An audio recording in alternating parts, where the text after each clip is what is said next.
کہ ہم نے اب تک جو ہے وہ کتنی چیزیں کور کر لی ہیں، کون کون سے ٹاپک جو ہے ہم نے وہ تاریخ ادب العربی کے لحاظ سے کور کیے ہوئے ہیں۔ ایسے جلدی سے مختصر ٹائم میں نا کوئی بتا دے 4-5 چیزیں، تاکہ اندازہ ہو جائے کہ اب تک ہم لوگ جو پڑھے ہیں وہ ہمیں مطلب چیزیں یاد بھی ہیں ہمیں، کہ تاریخ میں کون کون سی چیزیں آ رہی ہیں یا پھر مکس ہو رہا ہے سارا کچھ۔ جی کوئی بھی بتا دیں آپ میں سے، ٹائپ کر کے بتا دیں میسیج میں، جیسے آپ کو مناسب لگے، پھر ہم چلتے ہیں، شروع کرتے ہیں اپنا لیسن آج کا۔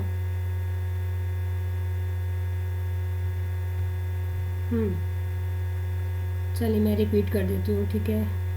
ایسا ہے کہ ہم نے تاریخ ادب العربی کے لحاظ سے ہم نے پہلے زمانے جانے تھے، ٹھیک ہے، کہ ادب میں جو ہے نا تاریخ ادب العربی کے جو ہے وہ کتنے زمانے ہیں، کن کن زمانوں میں ہمیں ادب ملتا ہے، کون کون سا ہمارے پاس آیا ہے، ٹھیک ہے۔ ٹوٹل 7 زمانے ہم لوگوں نے جانے تھے، اس میں سے میں نے آپ کو بتایا تھا کہ اگر اس کو مختصر کیا جائے تو وہ 5 زمانے بنتے تھے، جیسے زمانہ جاہلیت ہے، ٹھیک ہے۔ اور زمانہ جاہلیت کب سے کب تک بنتا ہے یہ بھی میں آپ کو آج کلیئر کراؤں گی، کہ زمانہ جاہلیت ہم کتنا کاؤنٹ کرتے ہیں، یعنی اسلام آنے سے کتنے 100 سال پہلے والا زمانہ جو ہے اس کو ہم زمانہ جاہلیت کہیں گے، ٹھیک ہوگا۔ جاہلیت کیوں کہتے ہیں یہ بھی ہم نے ڈسکس کر لیا تھا، کہ جاہلیت جو ہے نا یہ لا علمی نہیں ہے، اس سے مراد ہے کہ یعنی ان کے اندر حلم، بردباری اور صبر کی اس چیز کی کمی تھی، ٹھیک ہو گیا۔ تو ہم نے یہ چیزیں جانی تھی، زمانے ہم نے جانے تھے کہ زمانہ جاہلیت تھا، زمانہ اسلام ہم نے دیکھا جب اسلام آیا، پیارے نبی کو نبوت ملی، اس کے بعد خلفائے راشدین کا زمانہ، وہ سارا جو ہے نا اس میں جتنا بھی ادب تھا، ادب میں شاعری بھی آتی ہے اور اس کے علاوہ نثر بھی آتی ہے، سارے علم فنون جو آئے ہیں وہ سارا کا سارا ہمارا جو ہے ہسٹری کا کیا بنتا ہے، ہمارا ٹاپک بنتا ہے۔ اسی طرح پھر اس کے بعد خلفائے راشدین کے بعد جب اموی دور آیا، اس زمانے میں کیا ادب میں چیزیں شامل ہوئی تھی، کیا کیا نئی چیزیں ایجاد ہوئی تھی، ٹھیک ہو گیا، وہ اس میں سارا سلیبس السلام علیکم شامل ہے۔ جی، آواز نہیں آ رہی ابھی، بہت آواز کلیئر سلو آواز ہے، شاید اسپیکر آپ بالکل نہیں آواز آ رہی، سلو آ رہی ہے جیسے۔ سلو تو نہیں آنی چاہیے، آواز تو بالکل کلیئر آنی چاہیے۔ چلیں اچھا، یہ ریکارڈنگ میں بھی انشاءاللہ آپ کو کوئی ایشو نہیں ہوگا، ریکارڈنگ مل جائے گی نا تو وہاں پہ کلیئر آواز ہوگی، سم ٹائم سگنل کا ایشو ہو رہا ہوتا ہے۔ اچھا اس کے بعد ہم نے پھر جانا تھا، ہم کہاں تھے، اچھا جی اموی دور میں پھر ہم نے دیکھنا ہے، جو میں آپ کو بتا رہی ہوں کہ ہسٹری میں کیا کیا ہے، اس کا ٹوٹل سلیبس میں آپ کو بتا رہی ہوں، تاکہ آپ لوگ خود سے بھی اس کو چیزوں کو دیکھیں، جہاں سے بھی آپ کو ملتا ہے مواد آپ اس کی تیاری کریں۔ اس کے بعد پھر ہم نے اموی دور کو دیکھنا ہے کہ بنو امیہ کے دور میں پرانی کیا کیا چیزیں ہمارے پاس نثر کے طور پہ ہمیں ملی تھیں، ٹھیک ہے، اور اس کے بعد جو نیا زمانہ ہمارے پاس اموی دور آیا تھا تو اموی دور میں کیا کیا نئے چیزیں ہماری جو ہے ادب میں شامل ہوئی تھی۔ جیسے کہ میں نے آپ کو اگزامپل دے دوں، میں نے آپ کو عصر حدیث کی مثال دی تھی، کہ عصر حدیث میں ہمارے پاس جیسے آپ نثر الحدیث پڑھ رہے ہوتے ہیں، اس کے اندر جتنے بھی جدید جو علم تھے، جو جیسے کہ فرانس سے جو یہاں مصر ٹرانسفر ہوئے تھے، وہ سارے نثر الحدیث کہلاتے ہیں۔ اسی طرح ہر ظاہری باتیں حکومت آتی ہے تو وہ ایک اپنا نیا ان کا طور طریقہ ہوتا ہے۔ اسی طرح پھر عباسی دور آیا تو اس میں جو ہے نا وہ صحائح ستہ کتابیں لکھی گئی، جنہیں ہم حدیث کی کتابیں پڑھتے ہیں۔ اسی طرح پھر قرآن پاک کی جو ہے تفاسیر لکھی گئی، اور بڑے بڑے جو ہے نا جنہوں نے حدیثیں لکھی ان راویوں کے حالات زندگی لکھے گئے۔ اسی طرح کیمیا جو ہے، سائنسی علوم سارے جو ہیں، جیسے کہ بایو فزکس، کیمسٹری جنہیں ہم پڑھتے ہیں، جابر بن حیان، یہ سارے ابو علی سینا یہ عباسی دور میں آ جاتے ہیں، ٹھیک ہے۔ انہوں نے جتنا کام کیا نا سائنسی علوم، وہ سارا ادب میں شمار ہوتا ہے، نثر میں شمار ہوتا ہے، ٹھیک ہو گیا نا۔ یہ ساری چیزیں تھیں بیسک جو ہمارے سبجیکٹ میں ہیں۔ اس کے بعد پھر عثمانی دور آتا ہے، اسی طرح پھر عصر اتراک آتا ہے، انحطاط یعنی چھوٹی چھوٹی حکومتوں کا دور، اس کے بعد پھر عصر الحدیث آ جاتا ہے۔ اس زمانے میں جتنا ہم لوگوں نے عربک کا ہمارا سلیبس ہے نا، مین پرسنالٹیز ہیں وہ ہم نے دیکھنی ہے، وہ کافی تو آپ نے اس میں سے نصر القدیم میں کر لی ہوں گی امید ہے مجھے، اور اسی طرح کافی پرسنالٹی جو جدید دور کی ہیں، جیسے حافظ ابراہیم، طہ حسین اور نجیب محفوظ، محمود سامی البارودی، احمد شوقی، یسر حدیث، جو آپ نصر الحدیث پڑھ رہے ہیں نا، اس میں آپ نے یہ ٹاپک امید ہے، میں امید کرتی ہوں کہ آپ نے کور کر لیے ہوں گے۔ اسی طرح نصر القدیم میں دیکھیں تو جاہز ہے، ادب الکاتب جس نے لکھی ہے، ابن قتیبہ ہے، المبرد ہے، اسی طرح خطبات جو ہے نا، تو یہ بہت سارا اس کا سلیبس بہت زیادہ لینتھی ہے، سو شارٹیج آف میم ٹائم۔ ذرا یہ بتا دیجیے گا کون سا جو ہے، جی پوچھیں، آپ کا کوئی سوال ہو نا آپ اس کو لکھ لیا میم کریں۔ کون سا اثر کہاں سے سٹارٹ ہوتا ہے، کس جی جی، یہ بہت امپورٹنٹ سوال ہے. انشاءاللہ ایک دن میں پورا آپ کو اسی پہ لیکچر دوں گی، جو میں آپ کو سارے نوٹ ڈاؤن کرا دوں گی. ٹھیک ہے، زمانہ جاہلیت کب سے کتنے سال بنتا ہے اور کس صدی سے کس صدی تک ہی جاتا ہے. ٹھیک ہے، اسی طرح عصر اموی پورا ایک ٹاپک میں آپ کو ان فائل سے ہٹ کے جو ہے نا میں لیکچر لکھوا بھی دوں گی، بلکہ آپ کو آپ ساتھ ساتھ نوٹ ڈاؤن کرتے جائیے گا، وہ آپ کے لیے آسان ہو جائے گا انشاءاللہ. کل پھر اسی پہ لیکچر ہم تیار کر لیں گے. اگر میں وہ بات شروع کروں تو یہ آج کا لیکچر ہمارا مس ہو جائے گا، کیونکہ اس میں 1-1.5 گھنٹہ لگ جانا ہے. وہ آپ کو اگر میں شارٹ بھی کراؤں تو بس یہ میں نے موٹی موٹی آپ کو باتیں بتائی ہیں. انشاءاللہ کل بھی اس پہ ہم ڈسکس کر لیں گے کون سا زمانہ کہاں سے شروع ہوتا ہے، اس زمانے میں ادیب کون کون سے امپورٹنٹ تھے، اور اس زمانے کے جو شعراء تھے وہ کون کون سے تھے. یہ انشاءاللہ ہمارا کل کا ٹاپک ہوگا. تو اب ہم آ جاتے ہیں اپنے لیسن کی طرف. میں نے یہ میم آج ڈیٹ کون سا اثر کب سٹارٹ ہوتا ہے اور کب تک رہتا ہے؟ جی، زمانہ جاہلیت کا اگر ہم بات کریں نا، زمانہ جاہلیت کا، تو زمانہ جاہلیت جو ہے وہ اسلام سے پہلے زمانہ شروع ہوتا ہے. تقریباً 100-150 سال کے پہلے زمانے کو جو ہے نا وہ ہم عصر جاہلی میں شمار کریں گے. ٹھیک ہے، 150 سے 200 سال پہلے کا زمانہ جو ہے نا اسلام کا، وہ ہم کاؤنٹ کریں گے اس کو زمانہ جاہلیت. ٹھیک ہے، تو باقی انشاءاللہ ڈیٹیل میں آپ سے ابھی میں نے بات کہی ہے کہ میں کل ضرور شیئر کروں گی. آج کے لیسن کی طرف، لیکچر کی طرف آتے ہیں تو اس کو دیکھ لیتے ہیں. اختر الاصطلاح یہاں پہ لکھا ہوا ہے، ایک پیپر میں نے آپ لوگوں کے سامنے رکھا ہوا ہے تاریخ ادب العربی کا. ٹھیک ہے، جو سرگودا یونیورسٹی کا ہے، اور یہ تیسرا پیپر غالباً ہم لوگ شیئر کر رہے ہیں ابھی اس کو، تو یہ آپ دیکھ لیجئے گا. اس میں پہلا سوال ہے اصطلاحات کے بارے میں پوچھا ہے کہ جو لغات سامیہ میں نے آپ کو پہلے ہی بتایا تھا کہ بیسیکلی 2 زبانیں ہوتی ہیں. ایک ہوتی ہے لغات سامیہ اور دوسری زبان ہوتی ہے لغات حامیہ. یہ 2 بیسک زبانیں ہیں. ایک زبان جو ہے لغات سامیہ، یہ جو نوح علیہ السلام کے بیٹے سام بن نوح جو ہے نا، ان سے جو شروع ہوئی تھی نا، انہوں نے جو جا کر ان کی اولادیں جس علاقے میں بسی اور انہوں نے وہاں کا جو ایک لہجہ انہوں نے کاپی کیا، تو وہ جو ساری زبانیں تھیں نا ان کو لغات سامیہ کہتے ہیں. کیونکہ طوفان نوح کے بعد دنیا تباہ ہو گئی تھی، پھر دوبارہ سے ان کو کہا جاتا ہے نا کہ آدم ثانی کہا جاتا ہے نوح علیہ السلام کو. تو ان کے بیٹے کا جو حام بن نوح تھے، وہ جس علاقے میں جا کے، جس ایریا میں جا کے آباد ہوئے تھے، اور وہاں جا کر انہوں نے جو زبانیں وہاں پر لہجے سیکھے، یا جو انہوں نے زبانیں یا جو انہوں نے استعمال کیے الفاظ، تو ان زبانوں کو لغات حامیہ کہتے ہیں. ٹھیک ہے، ایک نوح علیہ السلام کے بیٹے کی زبان کو لغات سامیہ، جن کا نام تھا سام بن نوح، اور دوسرے بیٹے حام بن نوح کے بارے میں آتا ہے، ان کی زبانیں لغات حامیہ ہے. ٹھیک ہے، 2 بیسک زبانیں ہیں. تو پھر یہ جو لغات ہماری عربی زبان ہے، یہ لغات سامیہ میں شمار ہوتی ہے. اچھا جی، اب ان زبانوں کو لغات سامیہ کا نام کس شخص نے دیا تھا؟ یہاں پر یہ سوال آیا ہوا ہے. ٹھیک ہے، یعنی یہ کس نے نام رکھا تھا؟ ان ساری زبانوں کو ایک کیٹیگری میں ڈالا اور اس کے بعد جو ہے اس کو لغات سامیہ کا نام دیا. وہ تھی تو سام بن نوح علیہ السلام کی اولادوں میں سے، تو ان کو لغات سامیہ کا نام دیا تھا شلوت زر نے. ٹھیک ہے، شلوت زر ہے یہ، تا اس کے بعد زا ہے یہاں پہ. شلوت زر جو ہے نا، اس نے جو ہے وہ نام دیا تھا لغات، یعنی سب سے پہلے لغات سامیہ کی اصطلاح یا ڈیفینیشن جس نے ایجاد کی تھی وہ شلوت زر تھا. اس کے بعد ہے ہمارے پاس سوال نمبر 2، یہاں پہ آتا ہے مظاہر الادب. ٹھیک ہے، ادب کے جو مظاہر ہیں نا، تو وہ آپ بتائیں کون کون سے ہیں. اس سے دیکھیں یہ ادب کا جو ٹب ہم ایک ذکر کرتے ہیں نا ایک لفظ کا، کہ آپ کو بہت وسیع مفہوم دیتا ہے ادب. ٹھیک ہے، اس میں آپ کے اخلاق و اطوار بھی آ سکتے ہیں. اس میں آپ کے، اور زمانہ جاہلیت میں جو ادب سے مراد ہوتا تھا کہ وہ ایک دوسرے کو کھانے کی جو دعوت دیتے تھے دسترخوان پر بلانے کے لیے، اس معنی میں ادب استعمال ہوتا تھا. تو یہ ڈیفرنٹ ہر زمانہ میں اس کا مفہوم بھی چینج ہوتا رہا ہے. آج ہمارے زمانے میں دیکھا جائے تو ادب سے مراد ہم کسی کا ادب و احترام بھی مراد لیتے ہیں. ٹھیک ہے، تو یہ اس کا بہت ڈیفرنٹ یہ معنوں میں چلا جاتا ہے، اور ہر لحاظ سے اس کا معنی مفہوم جو ہے وہ وسیع ہو جاتا ہے. لیکن یہاں پہ جو ہم اس کو ذکر کر رہے ہیں وہ ہے ادب کی اقسام کہہ لیں آپ. ٹھیک ہے، کہ ادب میں 2 چیزیں کون سی بیسک شامل ہوتی ہیں، وہ میں آپ کو پہلے بھی بتا چکی ہوں کہ اس میں ہمیں یہ شعر ہے، ٹھیک ہے، شاعری، اور اس کے بعد نثر. 2 چیزیں جو ہوتی ہیں، یہاں پہ اس کا آنسر بنے گا اسنانی. یعنی 2 چیزیں جو ہیں وہ ادب کو ظاہر کرنے والی ہیں، مظاہر ہیں اس کے، وہ ایک شعر ہے اور دوسرا جو ہے وہ نثر ہے. سوال نمبر 3 کو دیکھیے گا. اللغۃ ہیا، زبان یعنی وہ ہوتی ہے جو دلالت کرتی ہے علی الفکری، انسان کی سوچ پر. یہ کسی کی کوٹیشن انہوں نے یہاں پر ایک ایڈ کیا ہوا ہے کہ اس بندے نے یہ بات کہی ہے. قالہا، یہ سینٹینس کہا ہے کس نے؟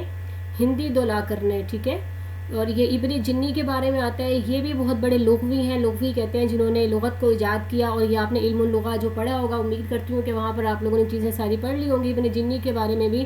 اور جاہز جو ہیں یہ رائٹر ہیں، ادیب ہیں. ٹھیک ہے، اور عصر عباسی اول کے جو ہے نا ان کے بارے میں بھی انشاءاللہ میں نے نوٹ کیا ہوا ہے کہ میں ضرور آپ کو کرواؤں گی، اگر نہیں کیا ہوا آپ نے تو یہ بہت امپورٹنٹ پرسنالٹی ہے. ٹھیک ہو گیا. تو یہاں پر ہندی دولاکر نے یہ لغت جو ہے نا انہوں نے یہ سینٹینس کہا تھا، یہ بات کہی تھی کہ جو انسان کی زبان جو ہوتی ہے نا لغت، ٹھیک ہو، وہ زبان جو ہے وہ انسان کی فکر پر دلالت کرتی ہے، انسان کی سوچ اور فکر کو ظاہر کرتی ہے. سوال نمبر 4 کو دیکھیے گا. یہاں پر ہے استعملت کلمۃ الادب، استعمال کیا جاتا تھا کلمہ ادب، یعنی ادب کا جو کلمہ ہے، لفظ ہے، یہ استعمال کیا جاتا تھا پھر عصر الجاہلی، زمانہ جاہلی میں، بمعنی کس معنوں میں. دیکھیں یہاں پہ آپشن ہے اچھے اخلاق کے بارے میں، خلق، اس کے بعد ہے سید سردار کے بارے میں، بلکہ میں نے آپ کو یہ بتایا تھا کہ دعوت الی المادبہ، دسترخوان پر دعوت دینے کے بارے میں. ٹھیک ہے، یعنی کسی کو اگر دعوت دینا ہوتا تھا دسترخوان پر کوئی کھانا، یا کسی کو جیسے انوائٹ کرنا ہوتا تھا اپنے گھر میں، تو اس معنوں میں جو ہے نا یہ ادب استعمال کیا جاتا تھا. تو یہ اس کو لازمی یاد رکھیے گا، ہر زمانوں میں اس لفظ کا مفہوم اور مطلب چینج ہوتا رہا ہے. اس کے بعد ہے سوال نمبر 5 کو دیکھیے گا. یطلق اسم الجاہلیتی، زمانہ جاہلیت کا اطلاق کیا جاتا ہے، یعنی کاؤنٹ کیا جاتا ہے زمانہ جاہلیت، علی زمن، زمانے کے لحاظ سے یا زمانے کے اعتبار پر اطلاق کیا جاتا ہے زمانہ جاہلیت کا. کس پر؟ اسلامی اول، پہلے اسلامی دور کو. جیسے میں نے آپ کو اس دن بتایا تھا کہ عصر صدر اسلام، تو اس کو اسلامی اول کہتے ہیں. ٹھیک ہے، یہ رانگ آنسر ہے، بالکل نہیں. قبل الاسلام، اسلام سے پہلے زمانے کو کہا جاتا ہے، یا عباسی دور کو جاہلی زمانہ شمار کیا جاتا ہے؟ ڈیفینیٹلی قبل الاسلام. اسلام آنے سے پہلے کا جتنا بھی زمانہ ہے اس کو زمانہ جاہلیت کاؤنٹ کریں گے. حالانکہ اس زمانے میں آپ صلی اللہ علیہ وآلہ وسلم بھی رہے تھے، لیکن چونکہ ابھی آپ کو نبوت نہیں ملی تھی، جو جہاں سے آپ صلی اللہ علیہ وآلہ وسلم کو نبوت ملتی ہے وہاں سے جو ہے وہ عصر اسلام شروع ہو جاتا ہے. یہ چونکہ بہت لینتھی اور بہت لمبا ہے، اس میں 1 سے 1.5 گھنٹہ آرام سے میرا لگ جانا ہے آپ لوگوں کو، اگر میں ساری باتیں شارٹ بھی کلیئر کراؤں. تو اس لیے میں نے آج اس کو ٹچ نہیں دیا، اگر میں اس کو ٹچ دوں تو پھر میرا یہ لیکچر رہ جانا ہے. سو یہ بھی امپورٹنٹ ہے، اس کو کریں. کل کا لیکچر انشاءاللہ پھر وہی رکھیں گے ہم. اچھا جی، اسلام سے پہلے زمانے کو زمانہ جاہلیت شمار کیا جاتا ہے. کیوں کیا جاتا ہے یہ میں نے بتا دیا. تقریباً 150 سے 200 سال پہلے کے زمانے کو اسلام آنے سے اس کو جاہلیت شمار کیا جاتا ہے. اس کے بعد ہے سوال نمبر 6 کو دیکھیے گا. جاءت التسمیۃ الجاہلیہ، جاءت کا معنی ہے آیا ہے، تسمیہ کہتے ہیں لفظ یا نام، جاہلیہ جاہلیت کا، من کس کتاب میں؟ ٹھیک ہے، زبور میں آیا ہے، انجیل میں آیا ہے، یا قرآن میں آیا ہے؟ ڈیفینیٹلی قرآن میں آیا ہے، کیونکہ قرآن سے پہلے والے زمانے کو زمانہ جاہلیت شمار کر رہے ہیں نا، تو اس لیے قرآن میں یہ لفظ جاہلیہ استعمال ہوا ہے. اس کے بعد ہے اشعار الشعراء فی المعلقات، معلقات میں جو ہے وہ اشعر، مطلب جو سب سے زیادہ مشہور شعراء بھی کہہ لیں گے، اشہر بھی ہو سکتا ہے یہاں پر. ٹھیک ہے، مشہور شعراء معلقات کے کتنے ہیں؟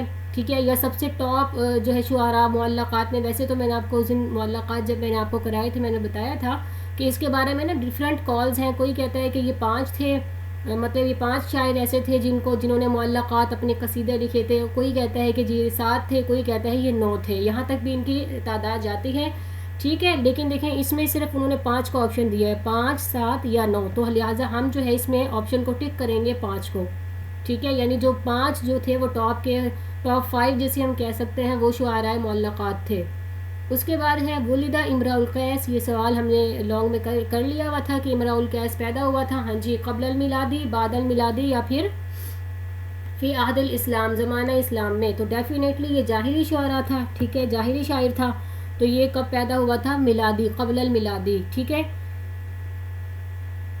بلکہ یہ ٹھیک نہیں لگ رہا مجھے، قبل المیلادی اس کا آنسر کیسے بنے گا؟ اس کو دیکھیں گے، قبل الاسلام ہو سکتا ہے یہ. ٹھیک ہے، اس کو میں پھر دیکھ کے آپ کو چیک کر کے بتاؤں گی، مجھے آنسر ٹھیک نہیں لگ رہا ہے اس کا آپشن.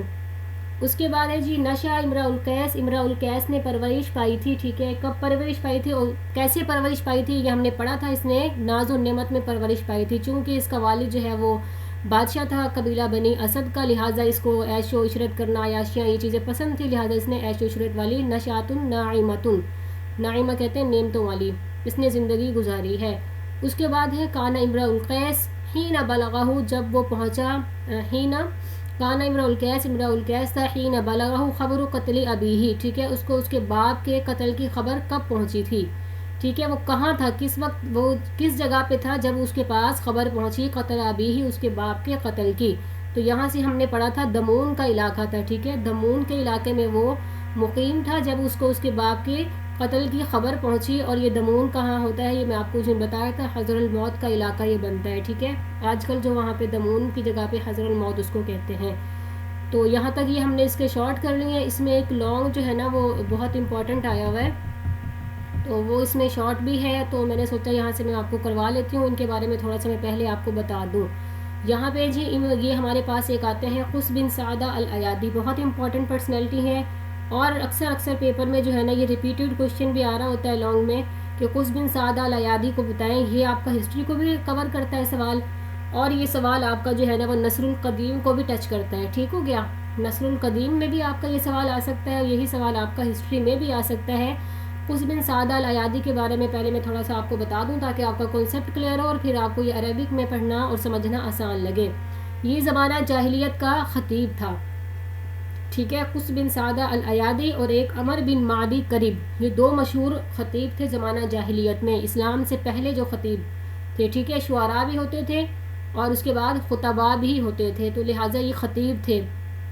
یہ کیوں مشہور ہوئے؟ حالانکہ عمر بن معدی کرب تھا، وہ بھی بہت بڑا خطیب تھا، تو ان کے بارے میں یہ آتا ہے کہ ان کے خطبے کو آپ صلی اللہ علیہ وآلہ وسلم نے قبیلہ اوکاز میں، اوکاز قبیلہ کہہ رہی ہوں، اوکاز کے میلے میں جو ہے نا وہ آپ صلی اللہ علیہ وآلہ وسلم نے ان کے خطبے کو سنا تھا اسلام سے پہلے، کیونکہ وہ ایک میلہ لگتا تھا، اور وہ میلہ جیسے ہوتا ہے نا انٹرنیشنل لیول کا میلہ ہوتا تھا کہ لوگ حج کے دنوں میں آتے تھے، پھر حج کرنے کے لیے وہاں پر ڈفرینٹ قبائل سے، ایریا سے، ادھر ادھر سے لوگ آتے، مدینے سے، کہاں سے، تو پھر وہاں پر ایک میلہ لگتا تھا، تو شعراء جیسے وہ اپنے شاعری، اپنے قصیدے، وہ ساری چیزیں، خطباء، یہ جو ہے خطیب وہ خطبات پیش کرتے تھے، اس طرح سے پھر بڑے بڑے بادشاہ اس میں آتے تھے، تو آپ صلی اللہ علیہ وآلہ وسلم نے اس میلہ اوکاز میں جو ہے نا، چونکہ اوکاز بھی کہتے ہیں اس کو، اوکاز کا بازار لگتا تھا، ٹھیک ہے، بہت مشہور ہے زمانہ جاہلیت کا یہ، تو اس میں جو ہے نا یہ قس بن سعدہ الایادی کو خطبہ دیتے ہوئے سنا تھا، تو آپ صلی اللہ علیہ وآلہ وسلم نے اس کے خطبے کی تعریف بھی کی تھی، تو لہٰذا اس لیے یہ مشہور ہوا۔ دوسرا ان کے بارے میں یہ آتا ہے کہ یہ جو ہے نا،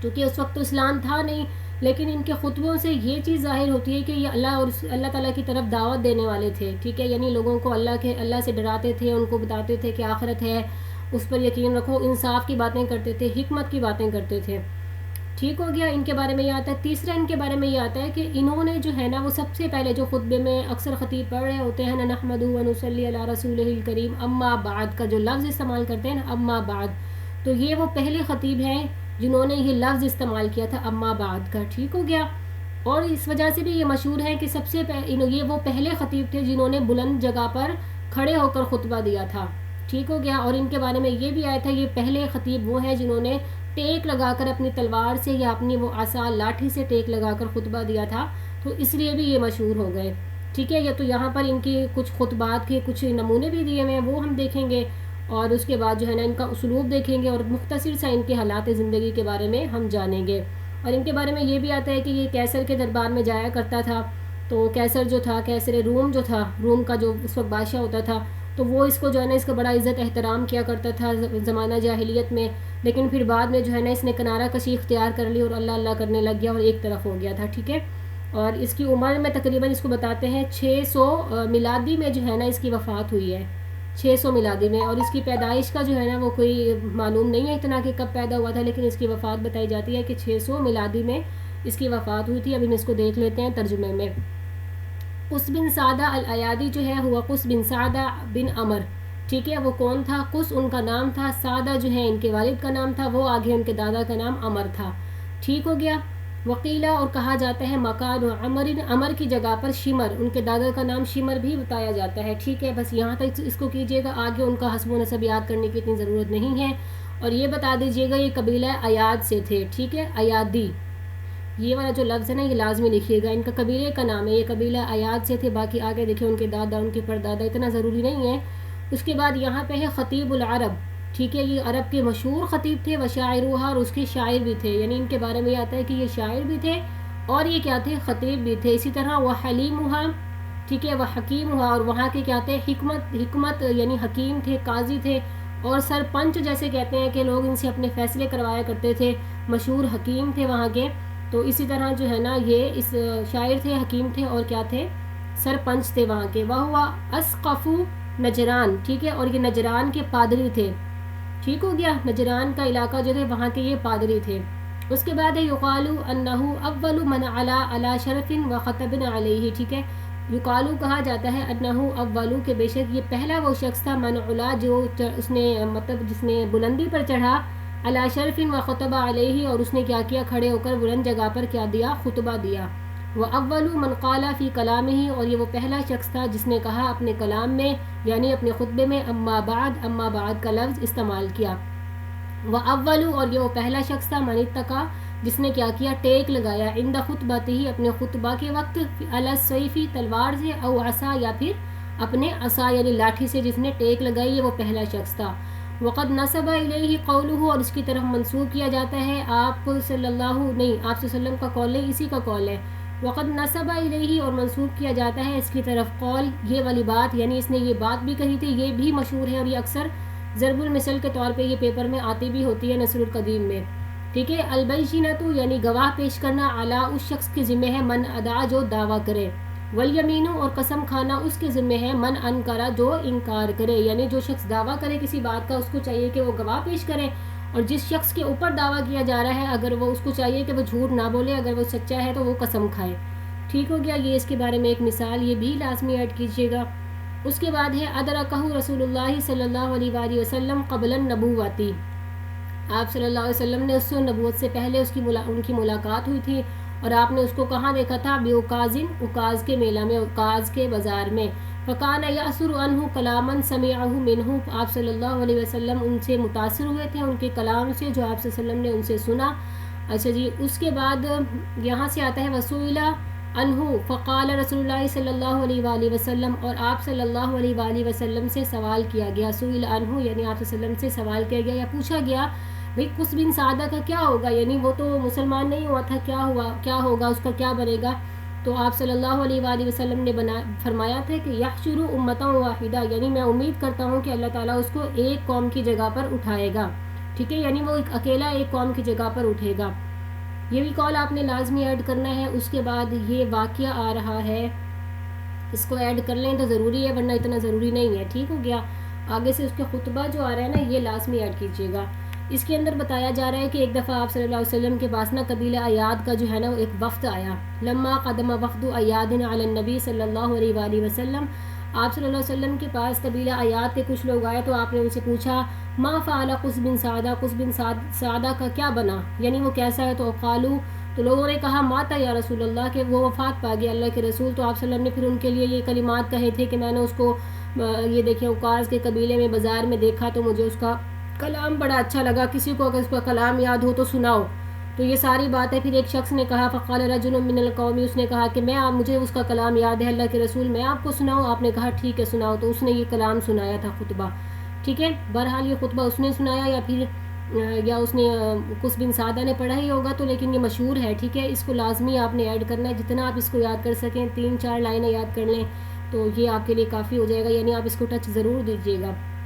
تو اس کا خطبہ یہ تھا ایھا الناس، اے لوگو، اسمعوا، ٹھیک ہے، کیا کرو، سنو، وعو اور خوب سنو، اے لوگو یاد رکھو اور خوب سنو، کہتے ہیں نا اٹینشن یعنی توجہ سے سنو اور یاد رکھو، سنو اور یاد رکھو، من عاشا ماتا، یعنی جو شخص پیدا ہوا نا، ٹھیک ہے، جو دنیا میں آیا کیا ہو گیا، اس نے ماتا مرنا ہے، ومن ماتا اور جو مر گیا سمجھو وہ کیا ہوا، فاتا وہ ختم ہو چکا، ٹھیک ہے، یعنی وہ چلا گیا، ختم ہو چکا، وکلو ما ہوا آتن آتا، ٹھیک ہے، وکلو اور جو کچھ ہونے والا ہے وہ ہو کر رہے گا، آتن آتا وہ ہو کر رہے گا، یعنی جیسے قیامت ہے، کس کی زندگی موت لکھی ہوئی ہے تو سمجھو وہ ہو کر رہے گی۔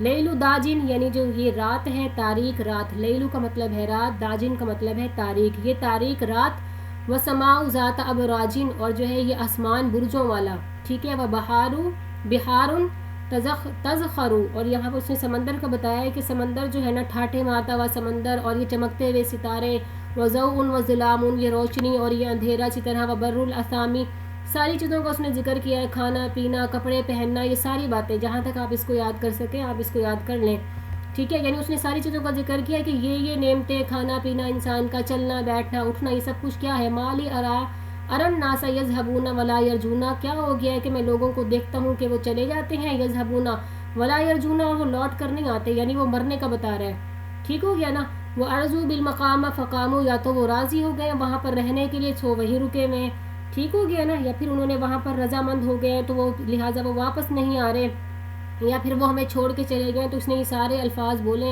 ہیں. یہ آگے لمبا سارا خطبہ ہے اس کا, ٹھیک ہے. تو اس نے کہا کہ جو مر گیا تو لہٰذا اپنا جو ہے نا فرعون کہاں چلا گیا, اس نے بڑے اپنے خزانے تھے, اس کو موت نے آ لیا, ان لوگوں کا کیا حشر ہوا, کیا مال دولت میں تم سے زیادہ بڑھ چڑھ کے ہو. اس طرح سے نا کافی لمبا خطبہ ہے, تو آپ نے اس کو بس 3 لائنوں تک محیط کر لیں, 4 تک, جتنا آپ اس کو یاد کر سکیں نا, بس یہ اس کا ٹچ ضرور دے دینا ہے آپ نے. اس کے بعد یہ شاعری چھوڑ دیں, یہ ضروری نہیں ہے کیونکہ ہم اس کو ایز اے خطیب کر رہے ہیں.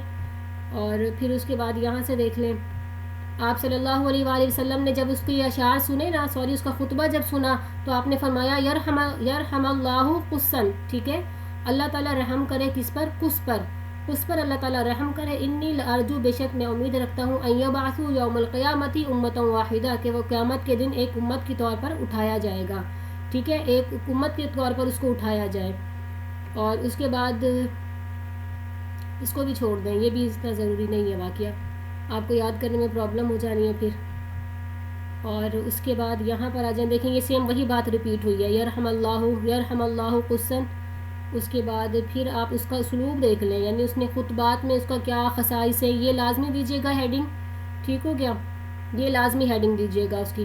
کان خطیباً جاہلین, کہ وہ کیا تھا, جاہلی خطیب تھا. خطبات ہو مثل خطبات الجاہلیتی, اور اس کے جو خطبے تھے وہ زمانہ جاہلیت کے خطبوں کی طرح ہی ہوتے تھے, ٹھیک ہو گیا.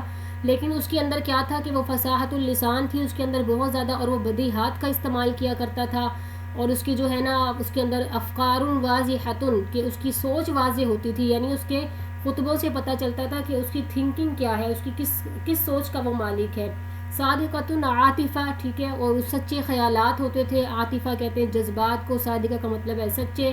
اور قدرتی اس کے اندر معانی پائے جاتے تھے. وما جاء فی خطبۃ من عمق الفطرہ, فکرہ, ٹھیک ہے. اور اسی طرح اس کے خطبوں میں کیا ہوتی تھی, فکر کی گہرائی پائی جاتی تھی, ٹھیک ہو گیا. اس کے خطبے جو تھے وہ سارے کے سارے تجربات, سچے تجربات پر ہوتے تھے, اور ان کے اندر جو ہے وہ علمی خبریں دی جاتی تھیں. یہاں تک میں آپ نے اس کو جو ہے نا بس ایڈ کر لینا ہے, 3 لائنیں, اس کے بعد پھر نیچے آ جانا ہے. اس کے خطبات کا آپ نے خصائص بتا دیے. اس کے بعد جو ہے ہاں بس یہ پھر ختم ہو رہا ہے, کافی ہے اتنا, ٹھیک ہو گیا. یہاں تک آپ نے اس کو ایڈ کر لینا, اس کے خطبات کا ٹچ دے دینا ہے. اور اسی طرح وامل اسالیب فکانت محکمت اس کے اندر جو تھا وہ نسجی, مطلب اس کے اندر سجا بندی تھی. یہ بھی زیادہ ایکسٹرا لینتھ ہو جائے گا, اس کو چھوڑ دیجیے گا, پھر یاد کرنا بھی مشکل ہوگا. بس یہاں تک آپ اس کو یاد کر لیجیے گا. اور کوئی ٹاپک اگر آپ لوگوں نے, جیسے آج مجھے ایک ٹاپک دیا ہے, تو یہ بہت اچھا بھی مجھے لگا کہ آپ لوگوں نے یہ چیز کرنی ہے. سو آپ مجھے پرسنل میں بھی بتا سکتے ہیں, گروپ میں بھی آپ بتا سکتے ہیں, ٹھیک ہے, کہ جو ٹاپک آپ کو تاریخ ادب العربی سے آپ نے کرنا ہے, تو آپ کے پاس یہ تقریباً 10 دن ہے, 10-11 دن. تو آپ مجھے ایک ٹاپک بتا دیں, انشاءاللہ میں آپ کو ڈیلی وہی کروا دوں گی, ٹھیک ہو گیا. کوئی سوال ہو تو آپ لوگ پوچھ لیں پھر.